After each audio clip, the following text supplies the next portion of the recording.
Bismillahirrahmanirrahim. Assalamualaikum warahmatullahi wabarakatuh.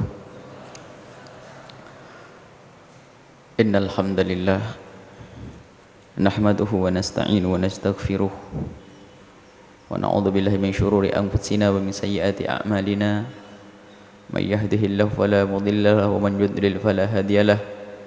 Wa asyhadu an la ilaha illallah wahdahu la syarika lah wa asyhadu anna sayyidina Muhammadan abduhu wa rasuluh.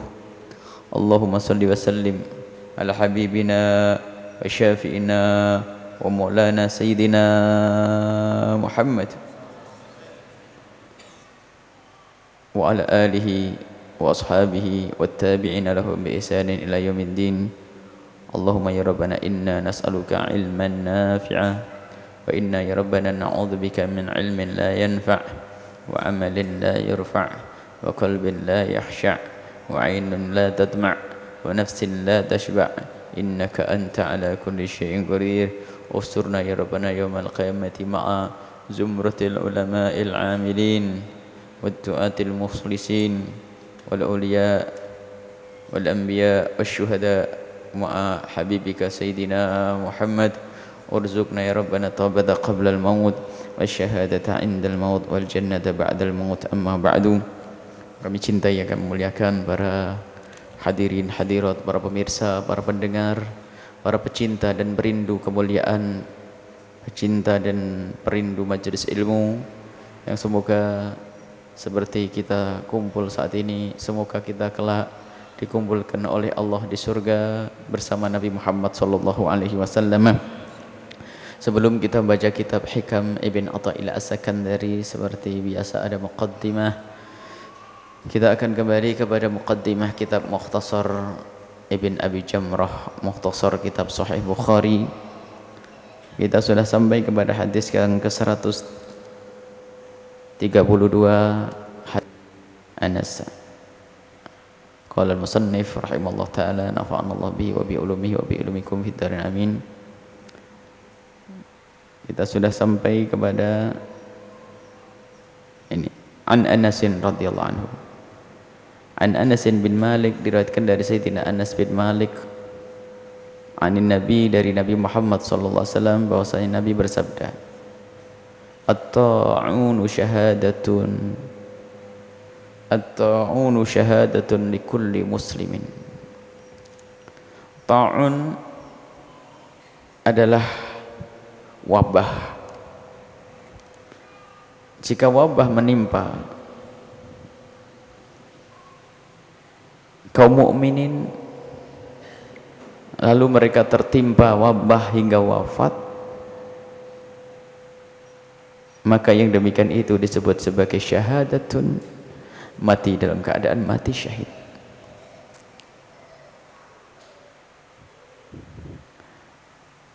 Nabi SAW menyebutkan banyak orang-orang yang mati syahid tapi tidak di medan laga.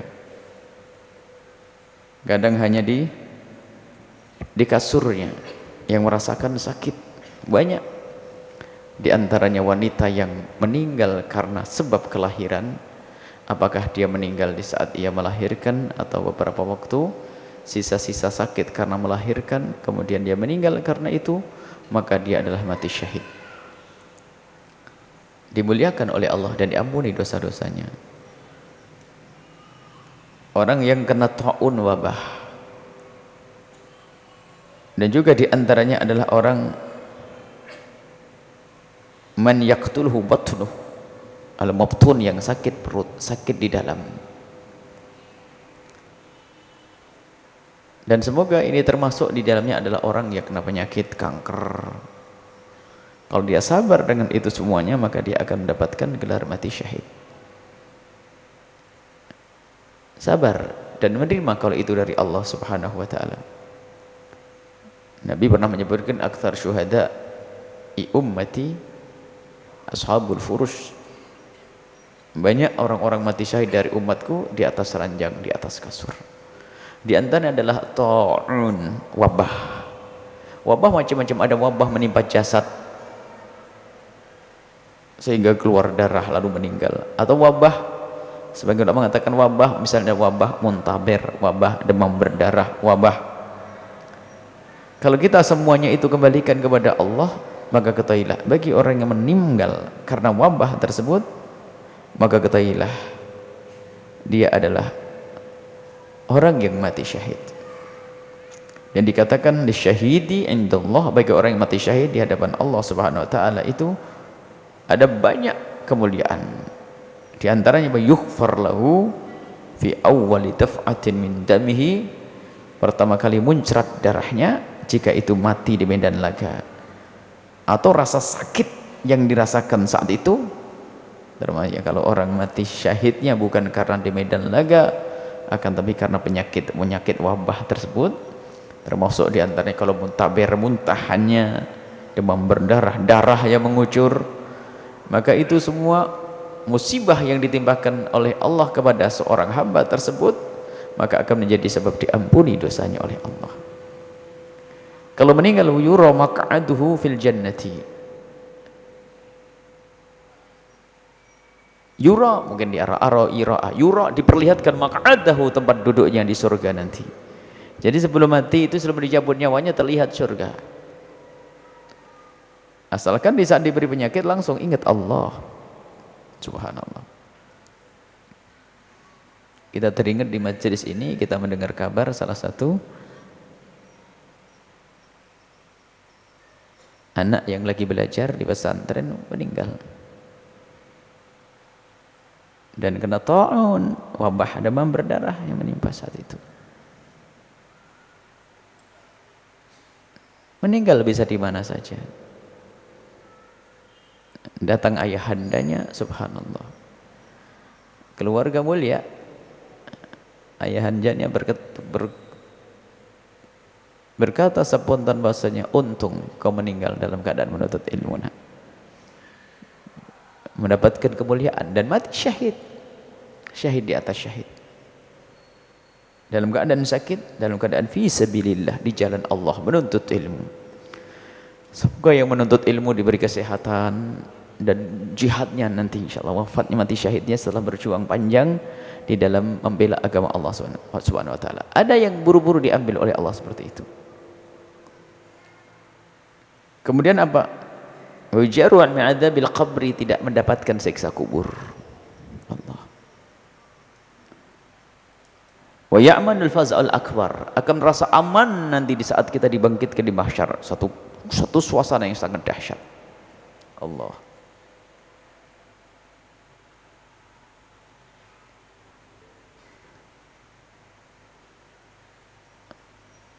Wa yuhalla hilyatal iman, dia diberi hiasan khusus, hiasannya ahli iman, dia dicap sebagai ahli iman.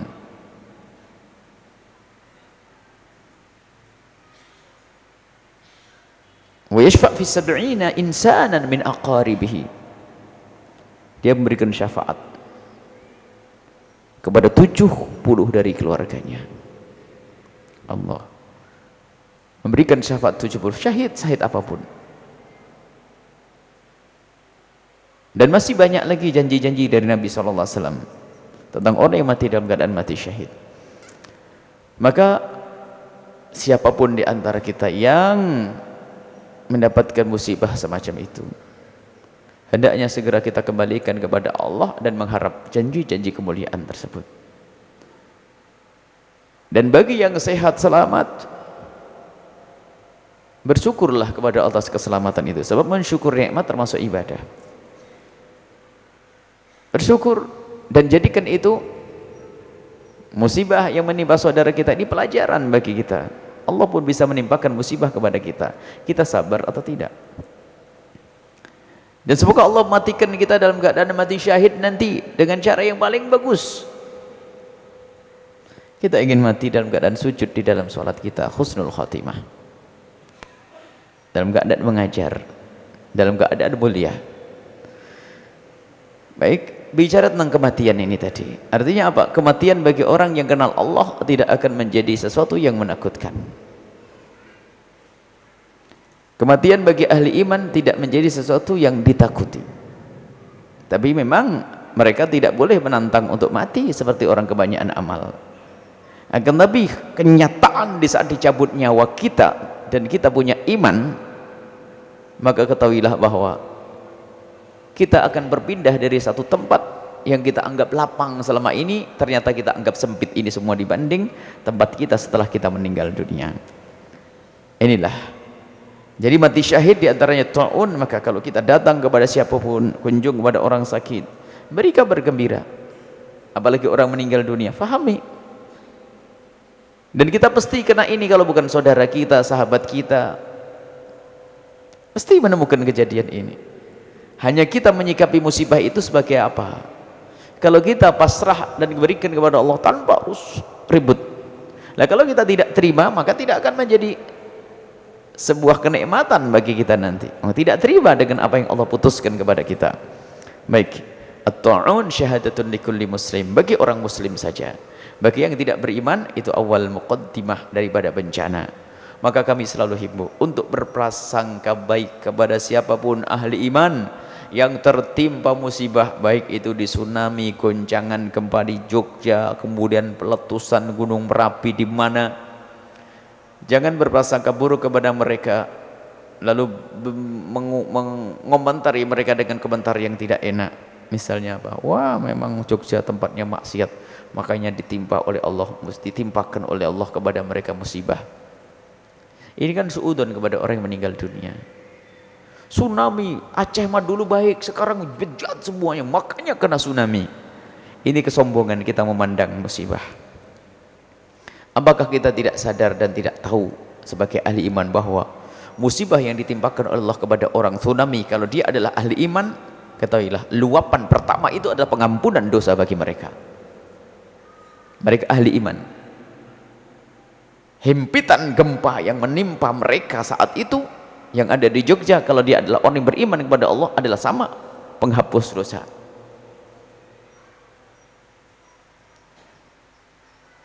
Dan memang kalau itu cara memandang orang lain, jadi kita harus punya dua pandangan. Jika memandang orang lain ketimpa musibah, pandanglah yang baik, semoga itu pengangkatan derajat.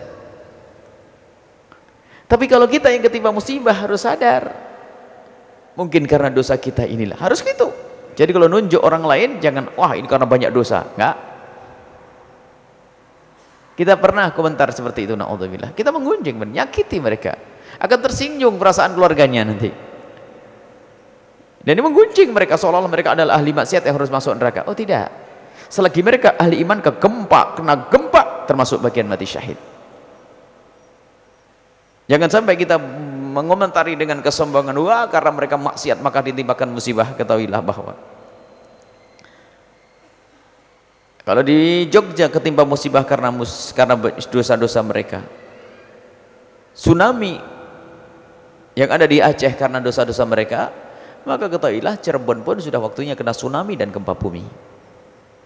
Karena kemaksiatan di Cirebon juga banyak. Siapa yang berani berkata Cirebon nggak ada maksiat?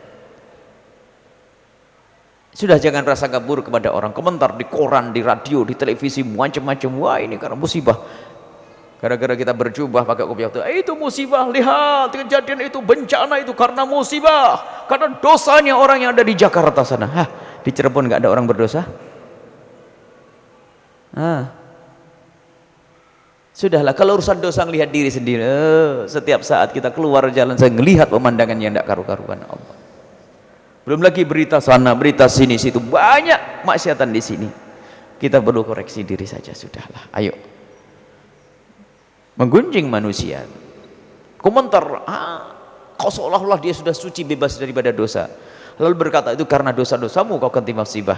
Kenapa tidak kita besarkan hatinya? Allah akan mengangkat derajatmu. Musibah sudah menimpamu.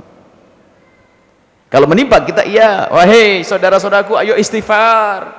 Ini ada bencana, kemarin ada angin, sekarang ada banjir, ayo istighfar. Bener, sadar, itu baru mengukur kita. Tapi kalau orang, jangan sakiti hati mereka. Baik, itu saja. Kenapa? Bisa saja itu semua menjadi sebab mati syahid, mati syahid, ya la ilallah. Dan insyaallah ahli iman ketenggelam Allah. Kita maksiat dan sebagainya. Baik, prasangkalah baik kepada siapapun yang di rumah sakit berhari-hari, sakit, mati syahid insyaallah. Wallahu a'lam bishawab.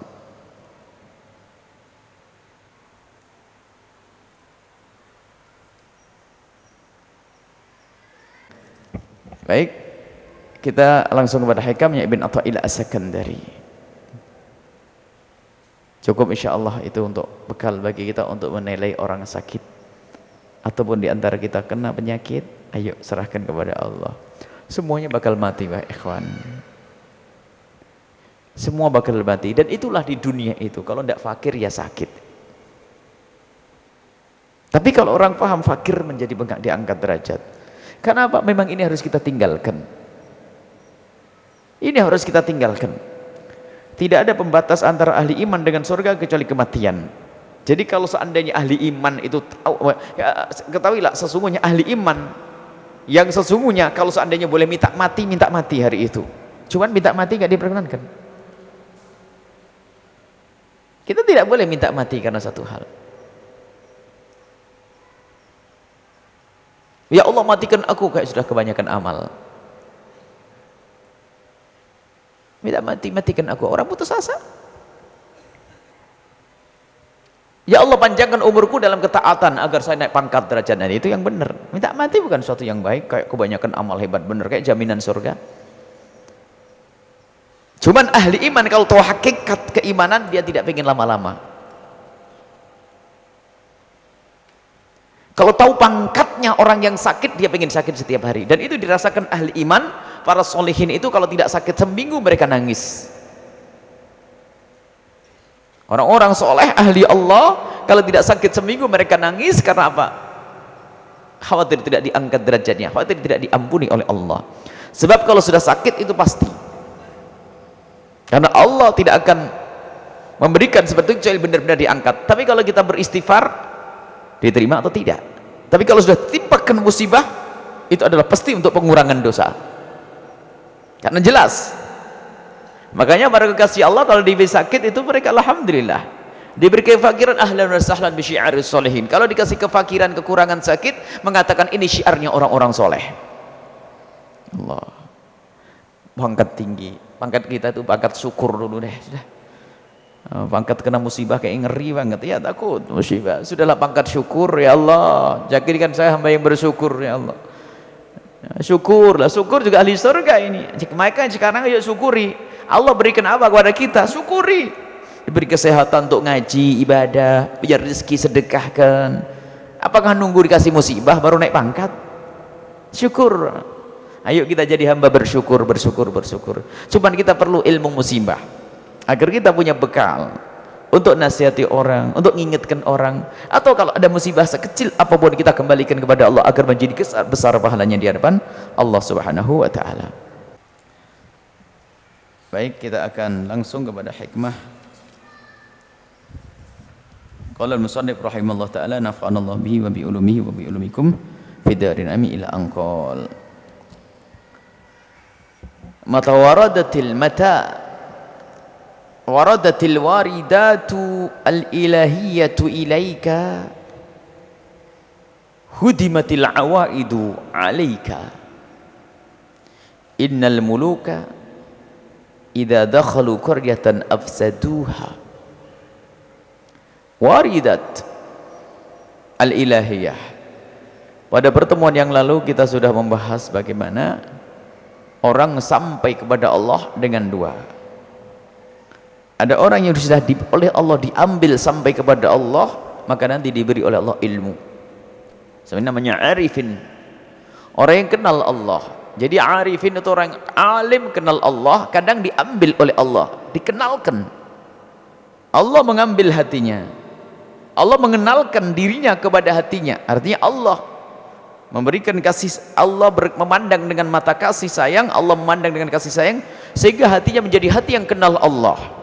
Maka hati yang kenal Allah itulah para kekasih Allah, dan dia akan diberi oleh Allah ilmu laduni tadi. Ada orang sampai kepada ilmu laduni dengan ilmu lahir dulu, terus dengan ilmunya diamalkan sampai kepada makrifat yang sesungguhnya. Yang jelas ilmu akal ini tidak bakal berlaku pada akhirnya. Ilmu ini akal. yang dihafal. Waridat itu adalah ilmu yang diberikan Allah di dalam hati seorang hamba, yang bisa saja diberikan tiba-tiba, ada juga diberikan oleh Allah buah daripada upaya kita. Walladzina jahadu fina lanahdiyannahum subulana. Orang bersungguh-sungguh mencariku, akan aku beri jalan untuk sampai kepadaku. Baik waridat. Jika waridat ilmu ladunni, ilmu dari Allah yang menjadikan seorang hamba itu kenal Allah yang sesungguhnya, kalau sudah masuk ke dalam hati seorang hamba, hudimatil awa itu, maka akan dihancurkan kebiasaan-kebiasaan hawa nafsu yang jelek. Jadi lihat, hawa nafsu, hati yang diliputi hawa nafsu, dan dari sinilah semuanya problem permasalahan akhlak, kerakusan, kebencian, dendam dan seterusnya ada di dalam hati. Hawa nafsu adalah meliputi ini, menutup hati. Tapi kalau sudah hati itu bersinar dengan al-waridat, ilmu laduni, ilmu dari Allah langsung, maka ketahuilah itu akan menghancurkan semuanya awaid, kebiasaan-kebiasaan tersebut hilang, sehingga berubahlah seorang menjadi kenal Allah subhanahu wa ta'ala. Sampai digambarkan innal muluk, ini adalah bukan menyamakan kerajaan dengan urusan cahaya hati, yang cahaya iman, cahaya makrifat yang diberikan Allah kepada seorang hamba, bukan, akan tapi untuk membuat contoh bahwasanya raja kalau masuk satu negeri maka dia akan bisa menghancurkan. Idza dakhalu qaryatan, penguasa-penguasa yang memang punya kekuasaan dengan jajahannya, kekuatan untuk merusak, kalau masuk satu kampung dia betul-betul merusak. Seperti itulah, seperti kerajaan, seperti raja-raja. Kalau sudah masuk satu daerah dan dia ada raja yang kuat, bakal bisa menghancurkan dan menyelesaikan urusan, pokoknya menghancurkan. Dan begitu juga, cuman bukan dari sisi menghancurkannya, bukan dari sisi kejahatannya, tapi sisi kekuatan untuk menghancurkan. Maka ilmu yang mengenal Allah, makrifat kepada Allah, kalau sudah ada di dalam hati seorang hamba, maka itu akan menghancurkan awaid, kebiasaan. Maka inilah makna khariqul adah. Khariqun lil adah. Sering kita melihat, sering bicara, wah khariqul lil adah, wah kejadian luar biasa, keramat. Khariqun lil adah. Selama ini mungkin yang pernah kita dengar dan sering kita dengar istilah wali-wali, makna khariq lil adah, atau sering disebut punya khawariq. Ini orang wali besar, punya khawariq, punya keanehan-keanehan. Biasanya apa? Bisa terbang di awang-awang gitu ya, berjalan di atas air, waroti. Itu kan kelas-kelas yang selama ini kita dengar seperti itu. Pasir jadi beras. Tapi lihat Ibn Athaillah tidak bicara tentang itu. Akan tapi apa? Engkau punya kebiasaan. Kebiasaan mengikuti hawa nafsumu, lihat. Kemaksiatan-kemaksiatan itu. Maka orang yang sampai kepada Allah adalah yang sudah bisa menghancurkan kebiasaan itu loh, baru hebat. Itu bukan terbang di awang-awang, bukan berjalan di atas air. Itu kan cerita-cerita yang mengagumkan orang yang senang dunia keanehan, dunia sihir dan dunia perdukunan. Itu nanti memang ada sebagian kekasih Allah diberi kemampuan untuk bisa berjalan di atas air, iya, dan itu bisa saja karamah, akan tapi bisa saja istidraj. Tapi kita pinggirkan, itu adalah kita sudah masuk bab berat ini, bab sadar. Jadi orang, para kekasih Allah, ada orang merasa dirinya kekasih Allah, andalannya adalah pengen punya ilmu, bisa terbang, bisa makan besi, makan api. Ada dipikir wali itu seperti itu. Jadi di pondok tuh setiap hari puasa, hanya pengen bisa kalau nyebrang ke sana nggak pakai ketek, pakai jalan di atas kaki. Hayal tuh anak-anak pondok tuh ada. Anak pondok hayalnya macam-macam, ilmu karamat, pengen ilmu yang macam-macam ini. Kalau baca 1000 kali bisa jalan di atas air, sampai 1.000.000 kali tidak bisa berjalan di atas air. Aneh-aneh. Sudah lupakan hal-hal kayak gitu sudah.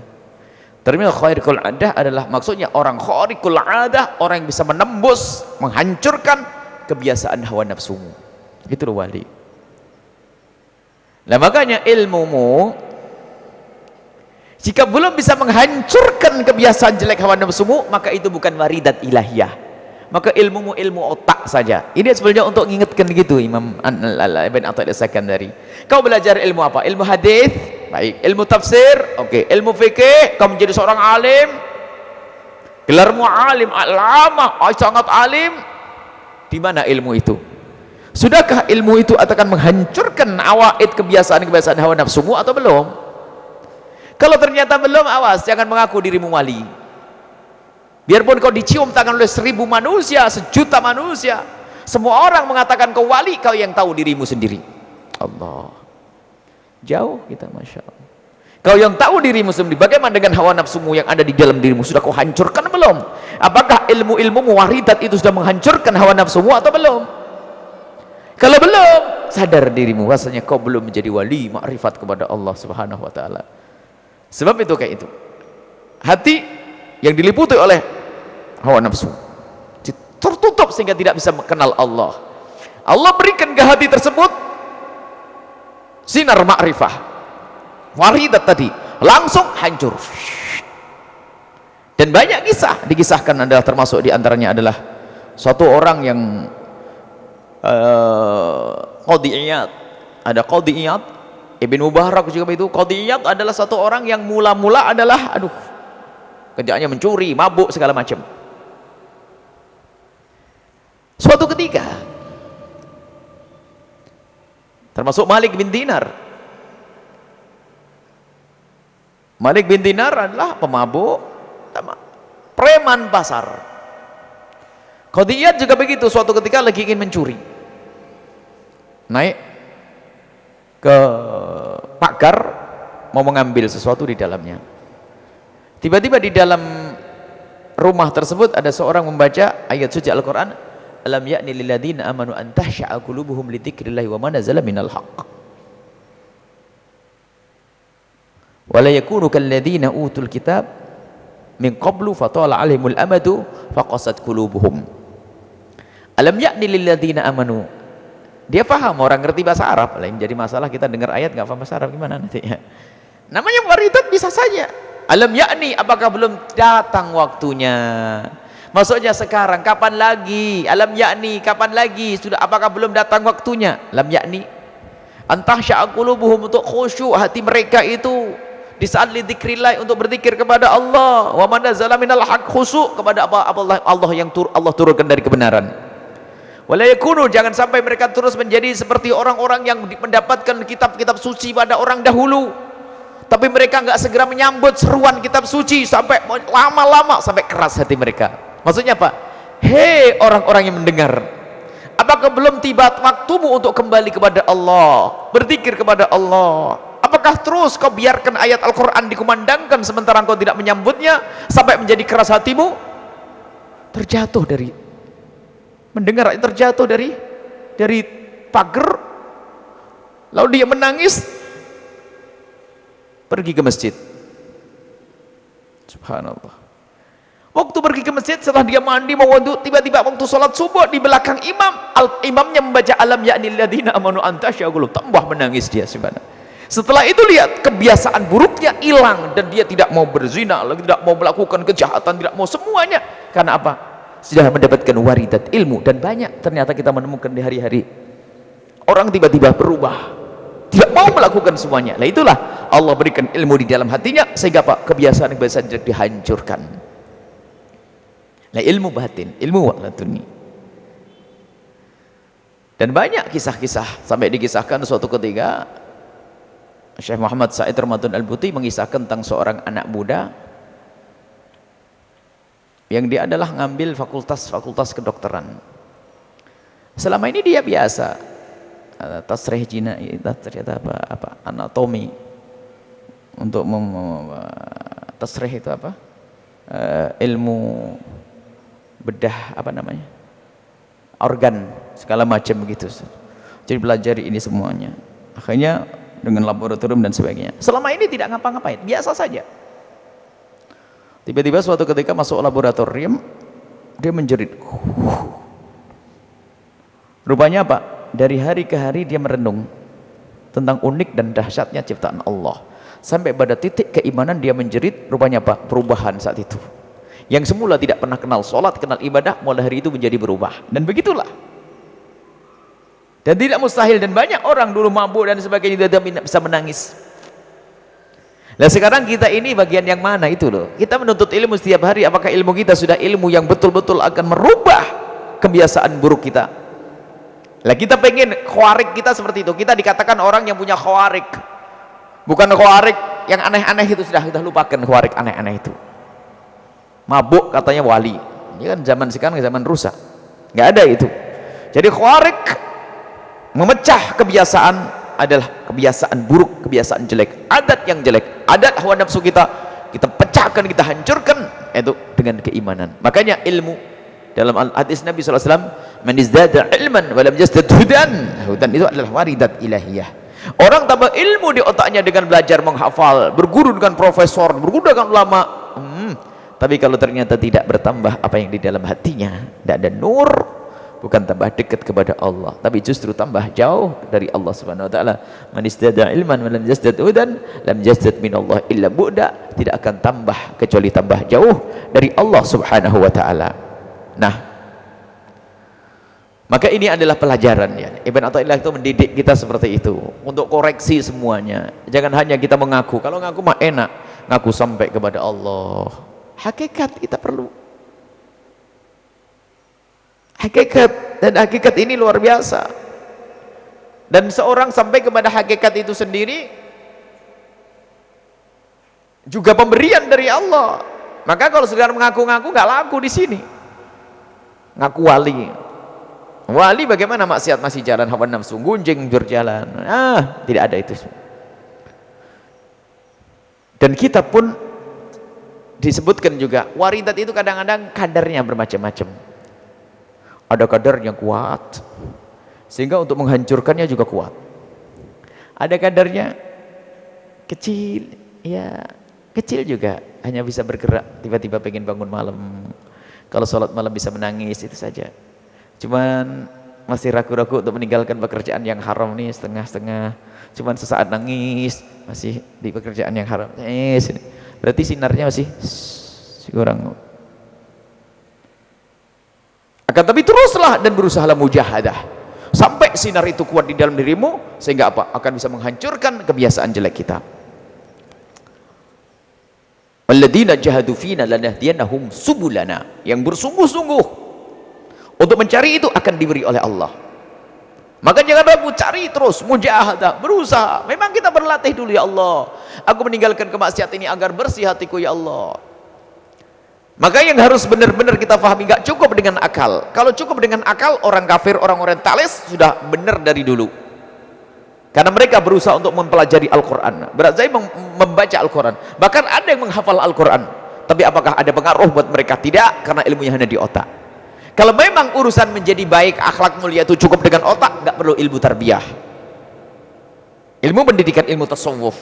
Maka harus kita tahu bahwa ilmu tasawuf adalah tarbiyah untuk memangkas penyakit-penyakit hati, menundukkan hawa nafsu agar ikut petunjuk-petunjuk Allah Subhanahu wa taala. Itu ilmu tarbiyah. Makanya yang menekuni ilmu tarbiyah itu termasuk berusaha untuk sampai hidayah, sampai kepada waridat tersebut. Tidak cukup ilmu akal, maka harus siapapun dari kita masuk namanya ilmu tasawuf. Tapi lagi-lagi ilmu tasawuf jadi kebiar tok, label. Kalau seorang dikatakan sufi, dipikir sampai kepada Allah. Nah, sufi itu hakiki dalam hati seorang hamba. Bukan sufi baju saja, bajunya seorang ahli tasawuf, tapi dalam hatinya ada kedengkian. Lihat temannya berhasil, nggak seneng. Jubahnya gede, kalau zikir masya Allah, menangis mungkin orang. Akan tapi ketahuilah, engkau sendiri yang bisa merasakan apa yang ada di dalam hatimu. Kalau ternyata engkau masih belum senang lihat orang lain berhasil, berarti adalah tasawufmu palsu. Kebiasaan-kebiasaan buruk yang ada di dalam diri kita, itulah yang harus kita hancurkan saat ini. Nah, kalau kita bisa menghancurkan, namanya mujahadah. Terus kebiasaan jelek itu. Maka kemarin disampaikan hakikat orang yang, kalau orang ingin sampai kepada Allah, harus sering dia melawan hawa nafsunya. Sudah berlalu. Al-khairul khair fi mukhalafatil hawa. Untuk mengetahui bahasanya kita ini tulus atau tidak, yang ngikut, yang disenangi hawa nafsu, itu jangan diikuti. Jadi melawan hawa nafsu, terus dilawan hawa nafsu. Inna nafsal ammaratun bisu. Hawa nafsu selalu ngajak kepada kejelekan, biarpun dikemas dengan kebaikan. Ngaji, tapi meninggalkan ibunya yang sakit di rumah. Ngaji, melanggar suaminya di rumah. Ngaji hawa nafsu, mungkin orang ngaji hawa nafsu ada, dan beribadah hawa nafsu, umrah hawa nafsu, mungkin semuanya itu. Kenapa? Dia hanya mengamalkan ilmu dengan akalnya saja, tapi tidak dari seruan batin waridat tadi. Maka semuanya ayo koreksi, kita sadar saja, yuk kita menjadi orang yang mujahadah saat ini. Bagaimana kita itu di saat melakukan kebaikan itu benar-benar kita itu untuk menghancurkan apa kebiasaan-kebiasaan jelek kita. Lawan kejelekan jelek kita, kebiasaan jelek dilawan. Jangan nunggu datangnya waridat, sebab disebutkan dalam Al-Quran, Allah yajtabi ilaihi man yasha wa yahdi, Allah yajtabi ilaihi man yasha wa yahdi ilaihi man yunib. Lihat, ada dua model manusia untuk mendapatkan waridat tadi. Yajtabi ilaihi, tiba-tiba ada orang dikasih, kayak Sayyidina, seperti Qadiyat, seperti Malik bin Dinar. Dia berkecimpung dalam ketidakbaikan, tiba-tiba diambil oleh Allah. Nah, kalau nunggu ini bisa kacau kita. Itu cerita bahasanya begitulah kalau Allah berikan kepada seorang hamba. Kita nunggu ya kalau diberi, kalau tidak sampai mati dalam keadaan maksiat, naudzubillah. Baik, intinya harus kita sampai kepada titik itu. Kita mendapatkan namanya al-waridat al-ilahiyah. Pemberian yang sifatnya maknawi dari Allah Subhanahu wa taala, yang kadang diberikan oleh Allah cuma-cuma. Dan banyak hamba Allah dipilih seperti itu. Tapi kalau saya belum dapat giliran seperti itu, gimana nih? Wa yahdi ilaihi may yunib, yahdi ilaihi, Allah akan berikan petunjuk, Allah akan berikan kepada orang yang berusaha untuk kembali kepada Allah. Nah, ini kita usaha ini insya Allah dapat terus. Sampai kapan? Sampai dapat. Kalau nggak dapat, sampai dapat, sampai mati lah, itu baru dapat. Hatta ya'tiyal yaqin, sampai datang al yakin, kematian, dan itu aman. Jadi kita berusaha dan berusaha, Allah yang akan menilai. Mungkin kita belum merasakan kelezatan yang sesungguhnya, tapi kita sudah berusaha, dan usaha sendiri ada nilainya di hadapan Allah Subhanahu wa ta'ala. Baik, ini saja insyaallah. Baik, mari kita semua koreksi diri. Jangan hanya senang ngaku-ngaku sebagai seorang wali, kekasih Allah dan sebagainya, akan tapi ternyata kita belum bisa menghancurkan kemauan-kemauan hawa nafsu kita, dan kita rubah cara berpikir. Yang dimaksud waliullah, yang dia itu bisa keluar dari kebiasaan manusia, khariqun lil adah, punya khawarik, adalah khawarik adat hawa nafsunya, adat orang yang bisa memerangi, melawan, menghancurkan kebiasaan hawa nafsunya. Ini adalah pembicaraan yang sangat tinggi sekali, akan tapi mudah insyaallah difahami untuk bahan koreksi. Iya ya, kalau saya belum itu berarti belum sampai kepada Allah. Nuruti hawa nafsu. Kalau sadar, ayo kembali kepada Allah. Kalau tidak, golongan yang pertama diberi oleh Allah, ya kita golongan yang kedua mencari, lalu Allah beri kepada kita. Wallahu a'lam bissawab. Syukran kasiran kami haturkan kepada guru kita semua, Buya Yahya, atas penyampaiannya. Semoga bermanfaat bagi kita semua. Amin ya rabbal alamin. Selanjutnya kita masuk di bagian tanya jawab. Kepada para hadirin dan hadirin yang bertanya, kami persilakan. Satu penanya dari jemaah bapak-bapak dan satu penanya dari jemaah ibu-ibu, dengan satu orang satu pertanyaan. Kami persilakan.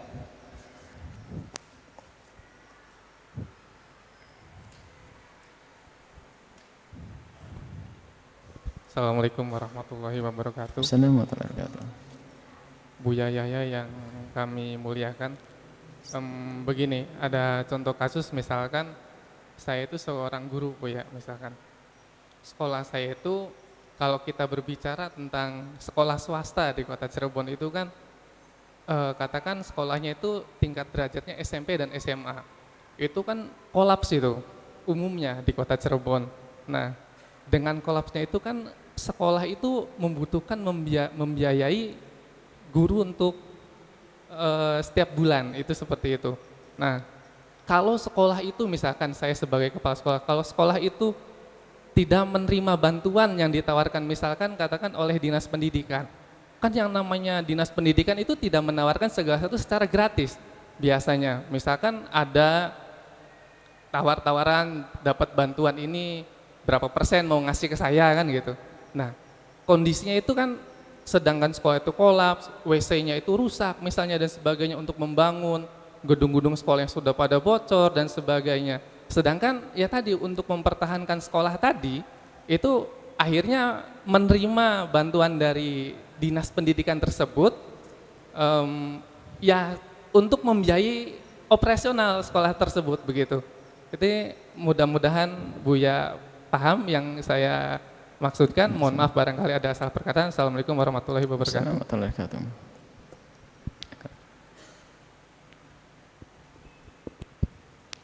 Assalamualaikum warahmatullahi wabarakatuh. Waalaikumsalam warahmatullahi wabarakatuh. Ya, ada seorang pegawai Bu ya, dia bekerja bisa mencapai target sebagai imbalan dari perusahaan memberikan tiket ke luar negeri untuk berlibur Bu ya. Nah itu apakah boleh diambil? Kebetulan tujuan negaranya kan negara kafir kayak ke Cina atau mungkin ke Eropa gitu Bu ya. Apakah dari orang Islamnya sendiri itu boleh datang ke negara kafir Bu ya? Terima kasih. Wassalamualaikum warahmatullahi wabarakatuh. Assalamualaikum warahmatullahi wabarakatuh. Bismillahirrahmanirrahim. Singkat yang pertama adalah ada dua makna. Bagaimana kita menerima bantuan dari pemerintah? Bantuan dari pemerintah adalah bukan sesuatu yang dilarang. Karena dua-dua pemerintah tidak bisa kita katakan haram semuanya, biarpun tidak bisa kita katakan halal semuanya. Paling berat kalau kita katakan adalah syubhat. Dan kadang ada pertimbangan lain, kalau tidak diambil oleh sekolah kita, mungkin akan diambil oleh sekolah lain. Dan lagi-lagi pertimbangannya bukan hawa nafsu lagi. Kalau memang kita benar, bukan hawa nafsu pengen gedekan pondoknya saja. Tapi kalau pertimbangannya adalah, ini adalah dana harus turun. Kalau tidak saya ambil, akan diambil oleh kelompok lain, mungkin agama lain, maka saya ambil. Itu perlu ketulusan. Sebab kadang-kadang orang hanya pengen gedekan pondoknya saja, pengen menjadi pondok yang masyhur, bangunannya megah, mewah. Bangunan tidak pernah peduli dari manapun kadang-kadang. Itu adalah kebusukan hati juga. Jadi kalau berjuang karena Allah, kalau memang pertimbangan kita semacam itu, apalagi sebuah sekolahan butuh bantuan, maka bantuan pemerintah bukan suatu dilarang. Jika ada pondok yang tidak menerima bantuan sekolahan, itu adalah mereka punya kebijakan sendiri. Kan mungkin banyak hal mungkin untuk membersihkan dari hal-hal yang tidak baik, atau mungkin ada siasat lain yang sangat baik. Itu biarkan. Banyak kita menemukan guru-guru mulia tidak mau menerima bantuan dari pemerintah. Itu adalah suatu yang baik haknya. Akan tapi jika yang mengambil bantuan dari pemerintah, kita tidak boleh prasangka buruk. Wah, bantuan dari pemerintah, nggak usah, ngapain kita prasangka buruk lagi lah, asalkan bantuannya adalah yang benar. Pemerintah yang sifatnya umum memang dana yang disiapkan untuk, kan ada dana pemerintah itu tidak tahu apa namanya apa, untuk olahraga berapa, biarpun olahraga lebih banyak daripada untuk pendidikan misalnya. Untuk olahraga ini untuk pendidikan dan sebagainya, ya sudah salurkan untuk pendidikan. Dan pendidikan Islam berhak untuk mendapatkan itu semuanya. Baik. Tapi kalau sudah penyalurannya sudah nggak benar, sebab ada orang kerjaannya adalah untuk cari nama sekolah. Mana saya carikan bantuan nanti? Makelar liar itu. Padahal dana sudah ada, memang dana tuh turun. Hanya karena ini ustadznya nggak punya jalur, memang ustadz nggak pernah berurusan, ditawari, wah ini bantuan, seolah dia punya bantuan. Ternyata dia jadi makelar nanti, nyambungkan, tak tahu dia minta berapa persen. Loh, kenapa harus pakai minta persen? Ini yang nggak benar. Biarpun pakai jubah itu penjahat, sudah. Dana untuk pendidikan dipotong lagi, padahal dia sudah dapat gaji. Wah, ini model manusia semacam ini kalau memang ada, ya itu menjahat sebetulnya. Oh kan saya keluar tenaga, mana jiwa dakwah mau untuk pendidikan kok, dan kau sudah dapat gaji. Bahkan kadang itu kadang hanya untuk program untuk nurunkan dana, istilah bahasanya Pak, jangan sampai tidak Pak, untuk mengeluarkan dok, jadi cari.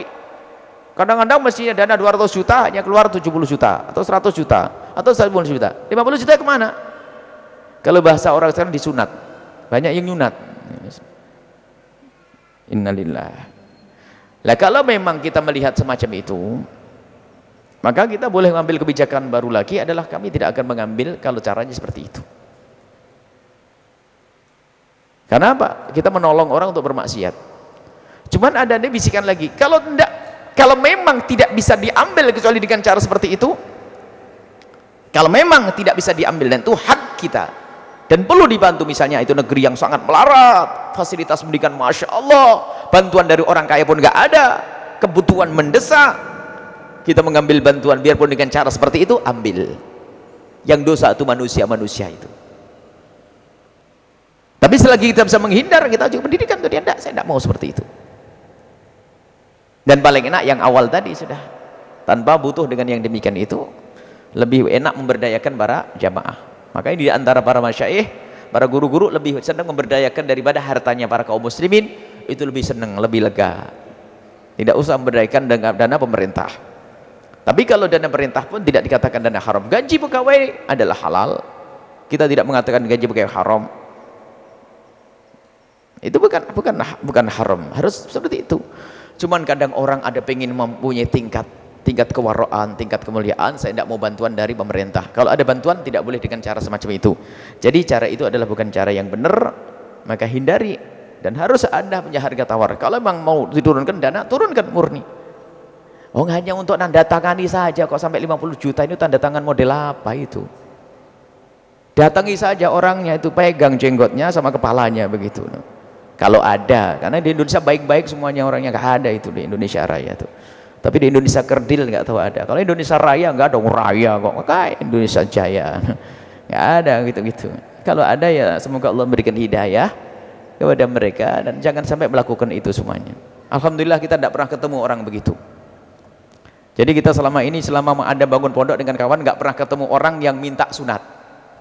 Jadi mau membantu ke pondok lalu motong, nggak pernah. Karena orang pondok tidak pernah minta bantuan. Jadi nggak pernah menemukan orang begitu, alhamdulillah. Jadi ya, dijaga mata saya, nggak pernah ketemu orang kayak begitu. Jadi di pondok tidak pernah ketemu, pondok Al-Bahjah nggak pernah ketemu ada orang mau bantu kemudian dipotong, nggak pernah ada. Sebab yang bangun pondok Al-Bahjah adalah jamaah kaum muslimin.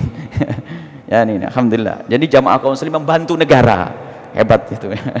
Jadi yang membantu negara, saya ini tidak usah ini. Jadi kita doakan saja, harus semacam itu. Kita doakan, tapi harus ada prinsip loh ya. Dan kami himbau juga, kita tidak perlu kita tamak. Dulu mencetak ulama pondok pesantren itu hanya gubuk. Karena dari gubuk yang bersih, dari dibangun sendiri, tidur situ halal, keringatnya santri sendiri itu Masya Allah. Belajar. Tapi mencetak ulama sekarang gedung megah, cetak apa? Ayo kan begitu. Kita perlu akhlak yang mulia. Jadi jangan sampai kita terpaku kepada yang namanya fasilitas. Tidak jaminan dengan fasilitas yang megah orang berhasil, tidak. Zaman dulu lihat fasilitas sangat sederhana, Masya Allah. Makan pun Masya Allah ala kadarnya, tapi bisa mencetak ulama-ulama besar. Maka khususnya lembaga pendidikan agama tidak boleh terlalu takut dengan fasilitas yang tertinggal, lalu sampai berani mengambil sesuatu yang gak jelas. Loh, kita mau berdakwah mengambil, ketahuilah tujuan sebaik apapun jika caranya tidak baik maka tidak akan menghasilkan buah yang baik.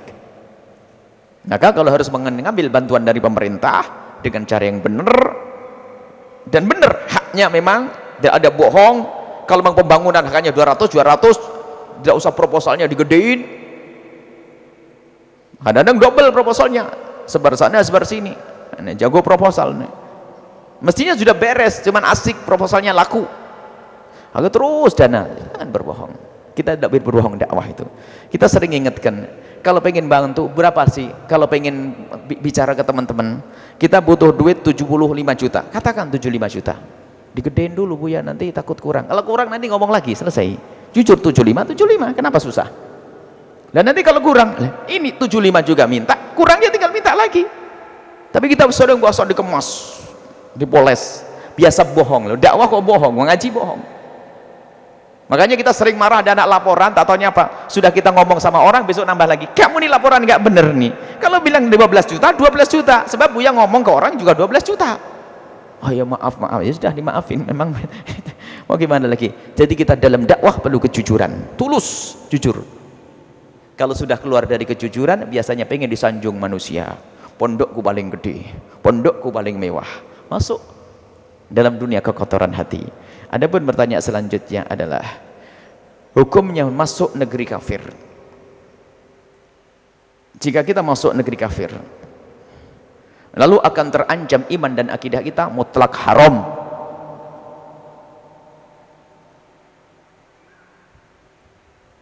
Yang kedua, kita masuk negeri kafir untuk membuat syiar, maka itu mutlak halal dan bahkan menjadi wajib.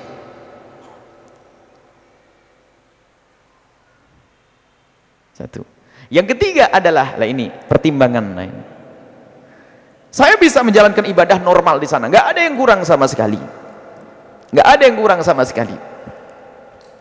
Saya pergi ke negeri tersebut, saya pengen hanya tahu keadaan di sana, pengen belajar tentang ini, masuk akal dia, boleh. Tapi ingat, namanya negeri kafir, kemaksiatan bisa terjadi di mana saja. Siapa yang bisa menjamin kita kuat iman kita? Ayo. Jadi yang mutlak haram, kalau iman kita bakal tergoyahkan, kemaksiatan kita lakukan di situ mutlak haram. Apalagi sampai iman kita bakal terbawa. Yang mutlak halal adalah masuk negeri kafir untuk berdakwah. Seperti para wali-wali, para ulama-ulama terdahulu masuk ke Indonesia, negeri kafir waktu itu. Atau Anda seorang ustadz mau ke Amerika.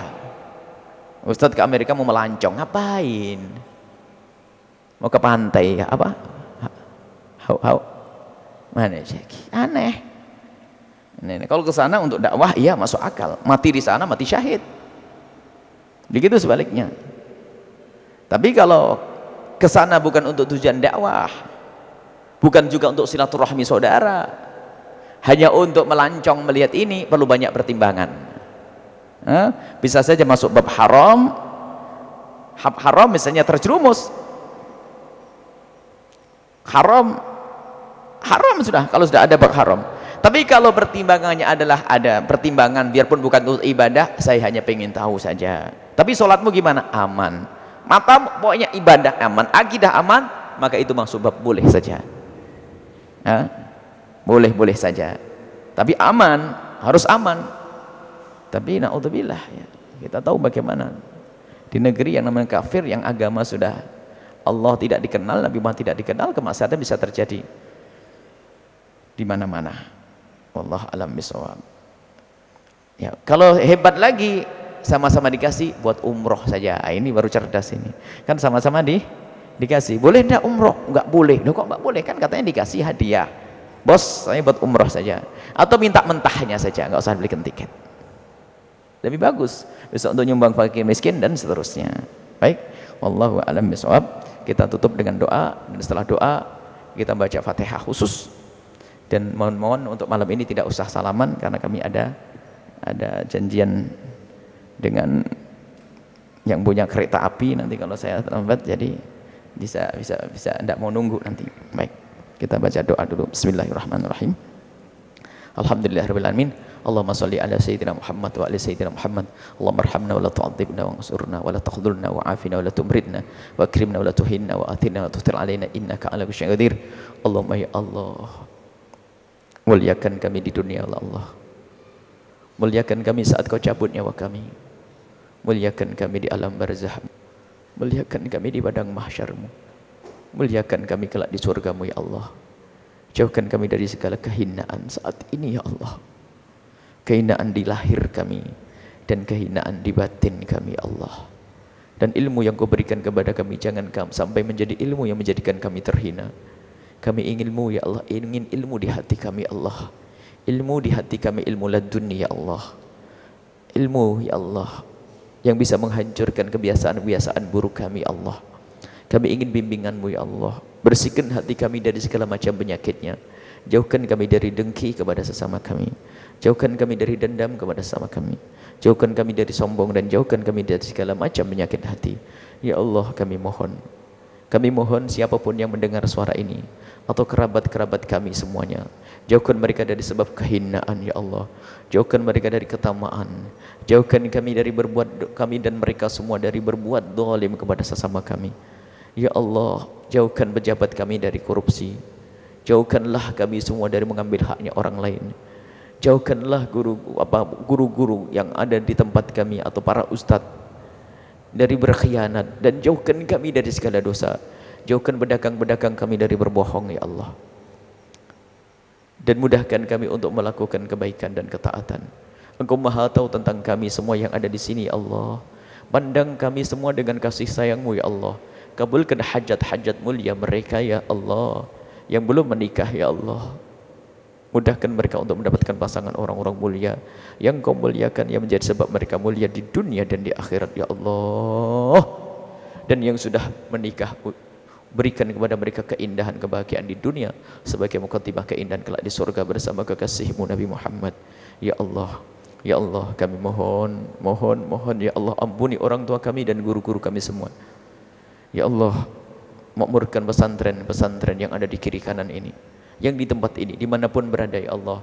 Jadikan pesantren itu benar-benar pesantren yang akan bakal menghantarkan semua penghuninya menuju surga-Mu, pendirinya kepada surga-Mu ya Allah. Kirimkan kepada kami orang-orang tulus dan orang-orang ikhlas, guru-guru mulia.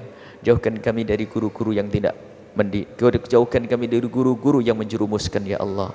Kami ingin selamat, maka bimbing kami ya Allah. Berikan kepada kami orang-orang yang menyelamatkan kami ya Allah. Yang sempit rezeki, lapangkan dengan rezeki yang halal penuh berkah. Yang sakit, sembuhkan. Yang punya hutang, mudahkan mereka dalam bayar hutang-hutang mereka.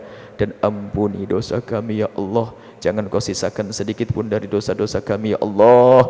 Engkau maha tahu tentang dosa kami ya Allah. Dosa kami yang sangat banyak, yang kami tidak bisa menghitungnya, akan tapi Engkau maha tahu ya Allah. Maka kami mohon ampuni dosa kami semua ya Allah. Panjangkan umur kami dalam ketaatan serta sehat walafiat. Ampuni dosa orang tua kami dan guru-guru kami, berikan kasih sayang-Mu kepada mereka semua. Panjangkan umur kami dalam ketaatan serta sehat walafiat, dan berikan kepada kami semua husnul khatimah ya Allah. Husnul khatimah, mati dalam keadaan iman. Kami mohon ya Allah, jadikan ucapan kami ya Allah di akhir hayat kami kelak, saat Engkau hendak mencabut nyawa kami ingin saat itu ya Allah hati dan lidah kami mampu mengucapkan kalimat agung dan mulia, la ilaha illallah Muhammadur Rasulullah, la ilaha illallah Muhammadur Rasulullah, la ilaha illallah Muhammadur Rasulullah sallallahu alaihi wasallam. Rabbana atina fid dunya hasanah wa fil akhirati hasanah wa qina adzabannar. Wa sallallahu ala sayyidina Muhammadin wa ala alihi washabbihi wasallam. Walhamdulillahi rabbil alamin. Al-Fatihah.